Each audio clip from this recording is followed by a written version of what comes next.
Greetings, friends. It's me, Wayman29, and haven't been on for a while. Been camping, and we went hiking, and been having a lot of summer fun. And I'm back on now, but what I wanted to do is, I've been watching quite a few videos, and anytime anybody talks about Christianity and tries to convert people, they use John and the Apostle Paul. And what do we know about the Apostle Paul? We know the theological view of the Apostle Paul from our denominations and how we're supposed to read Paul, but what do we know about the historical Paul and the historical ideas behind the writings, and if they were in fact written by Paul? Which ones did he write? Which ones didn't he write? Who is he writing to? And what are some historical hypotheses about who he was writing to and some of the conflicts that he had with these new churches that he was starting? And also, how is his message different from the message of Christ? Because there is a difference, friends, no matter what people may tell you. Christ's message was, repent, for the kingdom of heaven is at hand, which is a lot more simple than the theological rhetoric of Paul. So how did we get that? And, you know, Paul's teachings have been used to build up people.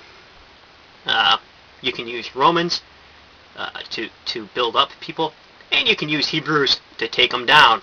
So it all depends on which kind of fruit you want to pull out of the big pail of the fruit and use. So I'm going to read this. I got a couple of good sources. Here's one book, The Writing of St. Paul, the Norton Critical Edition. It's right here. This is huge. I like this. This isn't any evangelical inspirational commentary on Paul. This actually has a selected bibliography in the end, and in the beginning it has abbreviations, which are all the abbreviations of all the sources used. Some really good sources. So it's not that some minister wrote it and then it was made to make people feel all good and warm and cozy. This is more or less a historical ideas of it. So there's 3 or 4 pages of that. And, you know, the Nag Hammadi libraries in here. You wouldn't find that in the evangelical commentary. Also, I have the new Jerome commentary, which is excellent, because it's a Catholic commentary. They're a little bit more historically honest about the way they view things, a little bit more so than Protestant. They're not 100% totally honest historically, but they're a little bit better than Protestant writers. And also I got the Dead Sea Scrolls and a pile of Bart Ehrman's books to go through. So as I go through that, I'm on page 21. I already learned a lot. Maybe you can read, to keep up with this stuff, you can read 1 Thessalonians, which appears to be the first letter, and then I'll be going over this. And what's interesting, friends, is don't read in chapters. If you want to, go online, find the whole text complete, paste it in Word, and read it straight through. Because the chapter divisions really mess things up.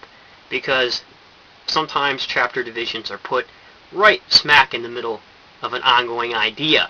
So it'll stop and you think you got it all, but maybe you really didn't.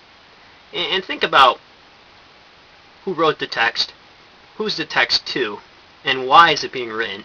And maybe think about, how did Paul come to learn what he learned?